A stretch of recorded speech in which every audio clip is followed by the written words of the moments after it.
17 more patients succumbed to COVID-19 in the country as 1,459 new infections have been reported in the last 24 hours.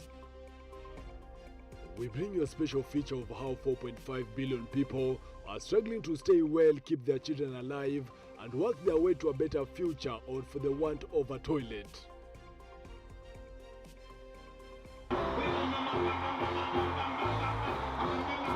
Violent clashes erupt between police and protesters, leaving 7 people dead and more than a dozen injured in Uganda following the arrest of opposition candidate BOBI Wine.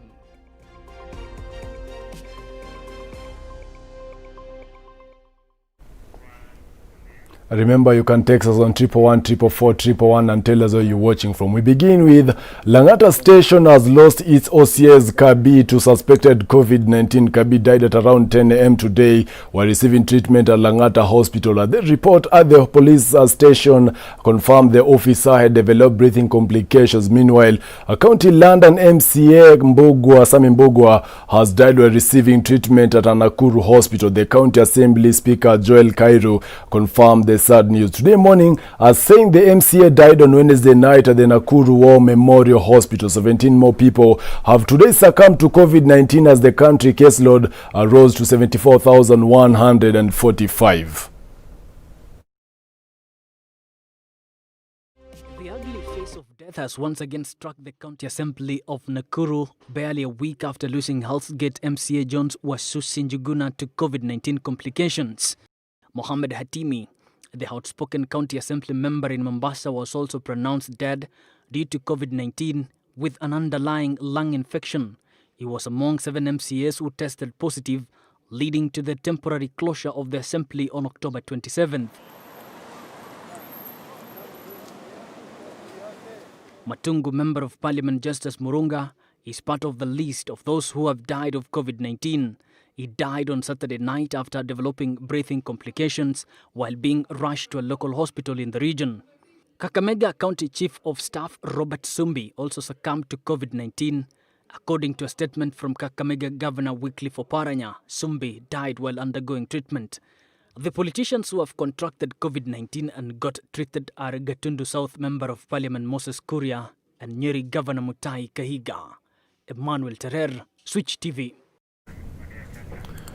Days after more than 10 police officers were injured following an attack by heavily armed bandits in Meru believed to be Turkana tribesmen, Tigray West Member of Parliament John Mutunga has weighed in on the matter, calling on the government to beef up security for cattle keepers in Meru region. Ama pande sehemu zingine za Meru tunafuga ng'ombe kule chini. Upande wa Northern Frontier, pande za Meru za North. Na katika sehemu hiyo huwa tunapata shinda sana kwa wezi wa ng'ombe wakutaka kutoka eneo la Isiolo. Wengine wanakuwa Borana, wengine wanakuwa Turkana, wengine wanakuwa watu wengine hatujui kama ni wa Somali. Sasa juzi wameua mpaka askari. Na sisi tumekuwa tukihimiza serikali ihakikishe kwamba hawa wezi wanashikwa na wana bunduki.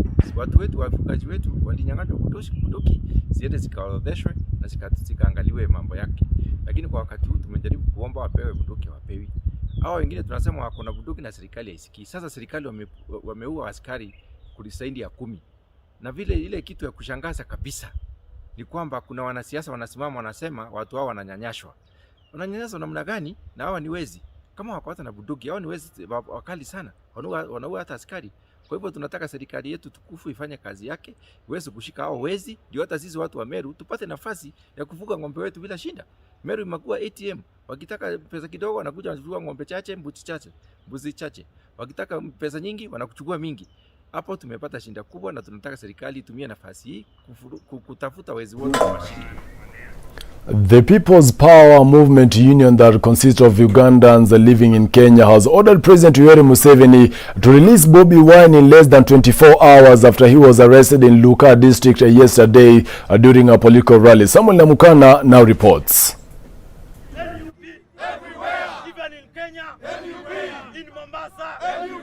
Ugandans living in Kenya have protested the arrest of pop star and presidential aspirant Robert Kyagulanyi, popularly known as BOBI Wine. Alex Mukasa, the chair of People's Power Movement (PPM), has given an ultimatum to Ugandan President Museveni to release BOBI Wine in less than 24 hours.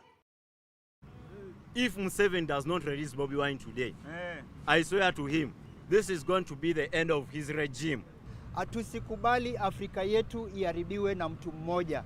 Tusikubali uchumi wa Afrika ama East Africa uharibike kwa sababu Waganda wenzetu wamevunjwa miguu, wamekatwa mikono. This comes a day after the Ugandan police roughly detained the opposition MP Bobi Wine for violating the Electoral Commission guidelines on the number of people who should be present during candidates' campaigns. Mashirika ya Kenya, we are watching, we are monitoring, and we won't be silenced because tunajua dhuluma ikifanyika Uganda ni kama watu wetu. We are all blacks. The government had restricted the number of people to 200 in public rallies, and it is believed that the crowd that was present during Bobi Wine's rally was more. We are saying an end to police brutality and unlawful arrests that is happening back in Uganda. And we are calling for action from all, especially Ugandans, wherever they are in the countries where they are.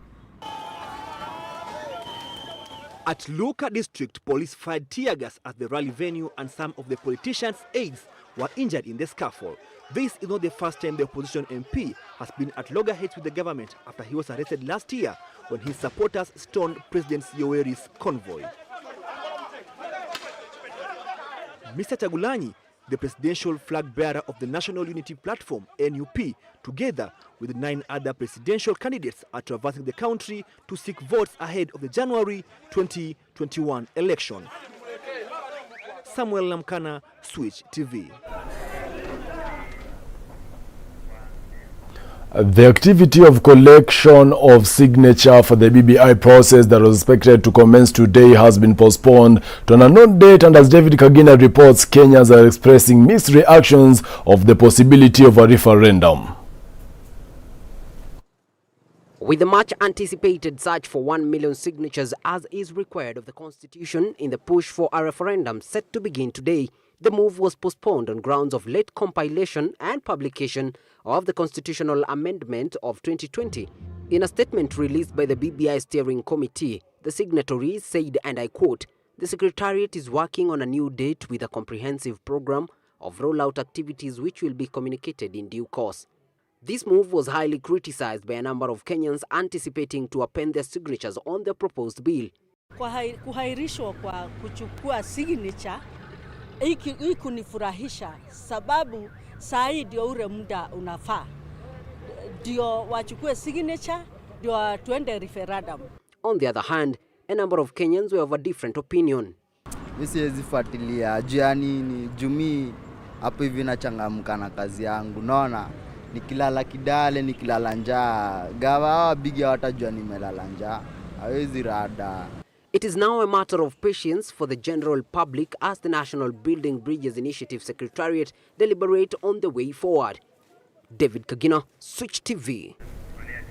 Away from that, in 2013, the United Nations General Assembly officially designated November 19th as the World Toilet Day. The World Toilet Day is a day to raise awareness and inspire action to tackle global sanitation crisis, a topic often neglected. Today, 4.5 billion people are struggling to stay well, keep their children alive, and work their way to a better future, or for the want of a toilet. Complicating this further is the COVID-19 pandemic that has made almost everything to be on standstill, with communities not being able to access basic needs like clean water. Andrew Kero with the feature state of sanitation in Nairobi slums.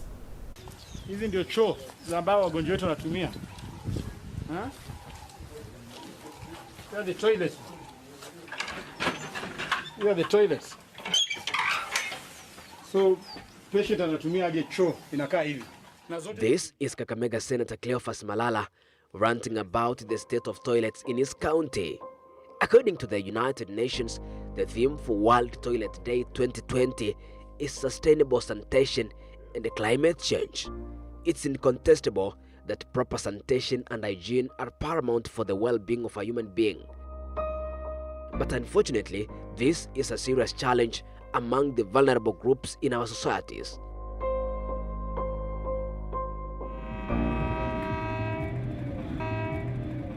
This is KIBRA in Nairobi, also considered Africa's largest city slum. Here, the common form of toiletry is the flying toilets for lack of access to toilets amid the congested population. Locally, more than 8 million people in the slums, 70% of them do not have access to toilets. There is a lot of improvisation due to water supply and poor sanitation infrastructure in low-income settlements. Sasa umejua tunakuanga na shida ya usafi juu kama ishajaa venye imejaa saizi, sasa kuingia ni shida, but tunaingia tu juu hakuna mali tunaweza enda, wengine inabidi hiyo choo ndio tuingie tujisaidie hapo. This is the plan of national government to improve the sanitation and sewerage system within the city of Nairobi. And it is in their long-term and the mid-term plan, so that is being, there are a number of projects which are going on now, implemented by the agency. Worldwide, poverty is the biggest barrier to humans' healthy living.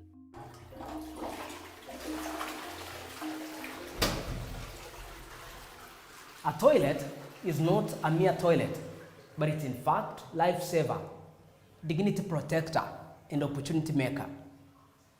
Did you know that over half of the global population, or 4.2 billion people, lack safe sanitation? Statistics from the United Nations have indicated that 5.6 million people have no latrines at all and a defecate in the open. Poor people are predisposed to infectious diseases as they live in more congested and polluted environments characterized by lack of clean water supply and adequate sanitation. The few toilets in KIBRA and other slums in Nairobi are scarcely situated, and dwellers have to pay to use when getting a meal a day is already a hassle for the majority. Paying to use a toilet is hardly an option for many, who would rather use unorthodox means to ease themselves, like in stagnant water, buckets, and later dumping in open sites and in flowing ditches. This poses a health hazard and increases the spread of waterborne diseases. Ugonjwa kipindupindu ikikuja inaadhiri sana sisi wa mama na watoto. Hata ukiangalia wewe mwenyewe hospitali sana sana wale wako huko wengi ni watoto na wamama, si wanaume si sana sana. People have been buying, especially in former settlement, have been buying water very expensively, a lot of money. We are combating this together with the government. We are combating this issue of cartels. With the outbreak of COVID-19 pandemic, people have been sensitized to wash their hands regularly, using running water and soap, and observe social distancing. But that is just a mere dream for slum dwellers because of inadequate water supply. Poor sanitation in public toilets is contributing to the spread of COVID-19, especially in the slum areas where residents depend on public toilets. More than 100 people use one toilet in a day, and some are forced to urinate and defecate in the open due to long queues and lack of extra cash to pay. During asubuhi na jioni, wakati watu wamerudi kutoka job, hiyo ndio tunakuanga na watu wamepanga line. Sasa unapata watu wengine wako ndani, watu wengine bado wamepanga hapa, wanasubiri wale watoke ndio waingie. Si hata mimi saa zingine naokeanga hapa, saa zingine kama nimechelewa, naona hivi hakuna haja kungojea mtu atoke huko ndio nioke. Naokea hapa. Mtu akipita pore apite tu, mimi nimeshamaliza kuoka na ingia kwa nyumba. While Nairobi continues to register the highest number of COVID-19 cases in the country, its ability to adequately provide residents with water is questionable. Despite being the capital city, only 40% of Nairobians claim to have access to piped water in their homes. We ensure that if you are getting water 2 or 3 days in a week, we inform you in advance so that if we have enough storage, you store the water so that on the days that you are not getting water, you are still able to use what you have stored. In the recent past, climate change has altered the weather patterns to great extremes, resulting to long spells of drought and heavy rainfalls. Drought poses a risk of water shortage and in turn less water for sanitation. On the other hand, during heavy rainfalls, the water table rises and flood water mixes with sewer flowing freely to human settlements. As such, proper measures need to be put in place to mitigate the effects of drought and floods. Unaweza enda wiki kama 2 hivi choo imejaa. Sasa kulingana tunatoanga pesa ndio wavurute choo. Sasa umejua ina take time watu watoe pesa ndio wavurute hizo nini, wanachukua muda juu hawezi kuja, lazima uende uwabook. It rains a lot, it becomes very difficult to control the water systems that goes to the public. While substantial progress has been made in increasing access to clean drinking water and sanitation, billions of people from rural areas and those living in the slums still lack these basic needs. Therefore, it's not all about closing the arguments, but opening minds for safer generation. Andrew Kero, Such TV at KIBRA slums in Nairobi. Thank you so much, Andrew Okero. 13 minutes now past 7 p.m. Time to take a short commercial break. We'll be back with more stories. Stay tuned.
Welcome back to Breaking Today. Moving on, minority groups in the country have complained of being left out in many government activities. The Nubian community in the country is no exception. As reporter Majibu Kisau reports, they have now opted to form a movement to address their issues.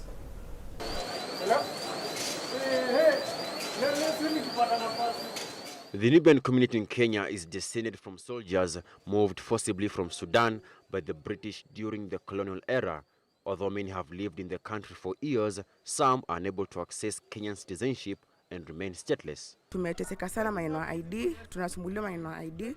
Unapata ukienda kuitisha ID, unaambiwa sijui si Mkenya, sijui ulete birth certificate ya nyanya yako, ya babu, ya nini, unaona? Meet Juma, an ex-soldier who is currently battling stroke. His efforts to obtain a national identity card have borne no fruit, and he currently fears that he might be left out as others strive to get huduma number. Waiting kawaida yake ni 2 months hivi unapata. Mimi sasa 8 months. Hakuna ID. Just sasa kuongeza ratili ingine juu ya hii shida, wanataka kila mtu apate huduma namba sasa. Now without ID, huwezi kupata huduma namba. We had a chance to talk to officials from the Nubian Rights Forum, a movement formed to address issues affecting the people from the community, and here is what they had to say. Sisi kama jamii ya Kinubi hatuko recognized kama one of the tribes in Kenya. Unapata kama ni number 1 wako tribe fulani, number 2 tribe fulani. But sisi kama wa Kenya, sisi ni wa Kenya, tuko recognized kama wa Kenya. Lakini tribe yetu kama the Nubian community haiko among the tribes in Kenya. We just want our identity, that is all. We are tired of being treated like outsiders. Wakati sisi ni watu tumeishi in this country more than 40 years, 50 years. We want our rights to be respected, not step on, because tunafeel ni kama kuna vitu mingi sana tunanyimwa. Now, the Nubian Rights Forum has remained to be the voice of the voiceless members of the Nubian community, and now they want the government to recognize them as one of the tribes in Kenya. Majibu Kisau, Switch TV News, Nairobi. Inferno has this evening razed down houses in KIBRA slums with the cause of the fire not yet established. The residents have faulted the Nairobi County firefighters for delayed response, resulting to the destruction of several houses and uncountable amount of properties. KIBRA is home to millions of Kenyans who operate small businesses, and there are fears that could lead to more damages. Residents are also appealing to the county government to put up a fire station in the area. Tuwekewe gari DC ndo tutasaidika. Hivyo tu. Moto venye ilianza kwa nyumba moja pale juu na ilianza kwa nyumba yenye imefungwa. So kuna possibility kuna kitu iliwachwa pale ikiwa on, unanipata? So hatuwezi blame stima ya transformer sababu hakuna effect yenye imetokea kwa transformer hata moja. Immediately wakati hiyo moto ilianza, zima moto imepigiwa. Imechukua kama 45 minutes zikakuja. Ile kuja sisi tumeamini hawana maji sababu wamepita speed. Ile speed wamepita nayo tumeamini hawana maji. Hapa KIBRA ni madharau iko nayo hapa KIBRA. Hatuonangi kitu kikifanyika, hatuonangi kitu hapa. Tunaona kama ni mchezo tu. Halafu nyumba ikichomeka hakuna mtu anaingilia. Crossing borders now, Ethiopia's army chief has accused the World Health Organization Director General Tedros Adhanom of supporting and trying to procure arms and diplomatic support for Tigray states, a dominant political party which is fighting the federal troops. He did not cite any evidence. The region's refugee crisis has amplified as Sudan reported 36,000 people who have streamed across its borders to escape the violence. Ethiopia is raging in internal conflict after Abiy Ahmed announced the military campaign in Tigray was in response to the Tigray People's Liberation Front attacks on federal military camps. Sudan's Refugee Commission has confirmed for the third week the number of Ethiopians fleeing the fighting has reached 36,000, hiking its previous figure of 27,000.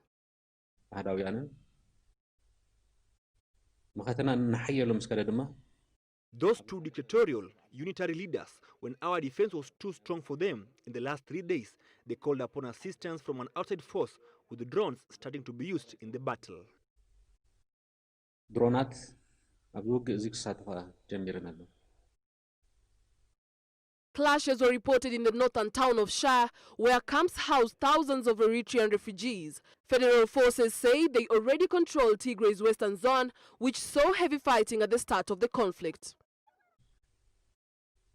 ትግጥም ኣወዲያው ትግጥም በመስመር ራያ እናኸበደ When our anti-aircraft system was too much for them and were downing targets in Adiabo and Raya, resulting in the disintegration, they asked for assistance for modern drone technology. They are using it to follow us and neutralize our armaments. ድሮን እዚ ነትናትና ዓቕሚ እናፈለየ እናተኸታተለ Ethiopia's military is estimated at 150,000 troops, a figure that does not include special forces and militia.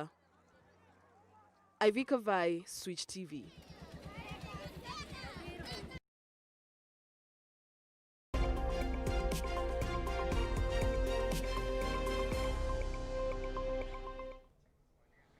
This is the latest from the world of business. Good evening and welcome. My name is Clifford Ndubi. Now, should a raft of new proposed levies by the Nairobi County be adopted, the cost of living in Nairobi is set to rise further. The bill proposes several charges as part of measures aimed at raising 15.5 billion on source revenue targeted for the financial year 2020-2021. Let's take a look. Nairobi County leads in contributing approximately 21.7% of the GDP to the country, with SMEs playing a key role. In financial year 2020-2021, the county has targeted a revenue collection from businesses of up to tune of 15.5 billion. According to Naomi Majale, a project officer at the National Taxpayers Association, the projections might not be met. There's a bit of a standstill on the economic platform, so it may become very discouraging, honestly. The community businesses see a bleak future, having already lost some of their spaces for innovation, and how the tax burden is awaiting them if passed. Hatuwezi kubaliana nayo hiyo. Sisi tunataka mambo yote ikuwe nyororo kama vile alituambia. In financial year 2019-2020, Nairobi County collected 8.7 billion from own resource revenue, meaning that this year the collection might fall due to virus hit. So before, people were having very unrealistic targets for revenue collection, and I think even the national government, they're just expecting that county governments would rise to the occasion. If the proposed bill is passed, then for the next financial year, businessmen will have to dig deeper into their pockets to fund projects by the county government. Clifford Ndubi, Switch TV. Well, elsewhere, COVID-19 ravaged the economy, leading to huge loss of jobs. According to the latest statistics, the unemployment rate increased to 2.65% from 2.64% that was witnessed in 2019, with junior workers being the most affected. With the rising cases of infection and mortality rates, one is left wondering, are we likely to see an increase in the number of layoffs? John Kutuni has filed the following report. Kenya Power announced that they will have to cut down on their staff budget in a recovery strategy after they posted 90% loss from the 3.9 billion shillings in 2018 to 2.98 billion shillings in 2020. Coffee chain Java is among many companies that are looking for ways to cushion themselves from the financial constraints, with Safe Border Transport Operator shutting down its operations in Kenya. After a resurgence in the number of coronavirus infections causing uncertainty and fear of the effects of the second wave following the relaxed COVID measures, the first wave had already sparked redundancy levels to set unemployment rate at 2.65% and the youth unemployment rate to 7.27% from the previous 7.18%. And as the economist Edward Kusawa warns, this doesn't look good for Kenya, whose largest employment demography is made of young people. Everybody has been affected, but obviously if you look at the workforce, 75% are young people. But then again, obviously there are those roles that may be affected because technology may be able to take those roles. But again, technology creates new avenues for people to be able to find new work. He noted that in order to avoid the second wave job losses, the government should cushion all sectors by working in the second stimulus package to fund the payroll. Because, the government should really intervene in a time of recession. I mean, right now, most businesses are suffering. The private sector is suffering. Of course, there are moratoriums, there are tax reliefs on payment. I think that should be extended to be able to help the small and medium enterprises continue keeping afloat. In case of a second sweep of the coronavirus, companies will have no choice but to make the hard decisions to stay afloat, driving up worries of more job cuts. This will cause ripples that will trickle down to the economy, but for now the world is optimistic that the new vaccines will be rolled out soon, which means lives will be saved and economic normalcy will return. Reporting for Switch TV, my name is Joanne Kutun. Thank you, Joanne Kutuni, and fortunately, that's where we wrap up the Switch Business News of the day. Let's do this tomorrow, same time, same place. God bless. Up next, it's time for sports.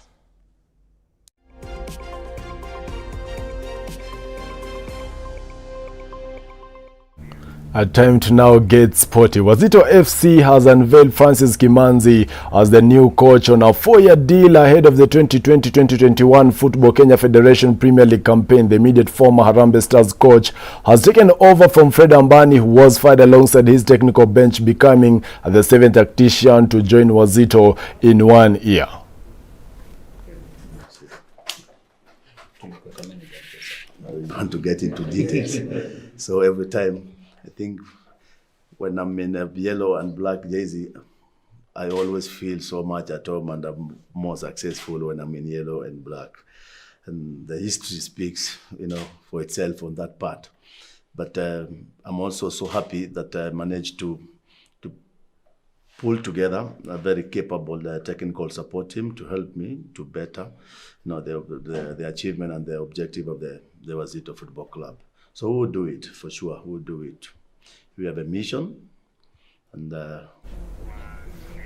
crossing borders, Daniil Medvedev has grounded out five-time champion Novak Djokovic 6-3, 6-3 at the ATP Finals in London on Wednesday. Medvedev becomes the first Russian to reach the semi-finals of the season-ending tournament. Djokovic can still qualify for the knockout stages if he beats Alexander in his next match.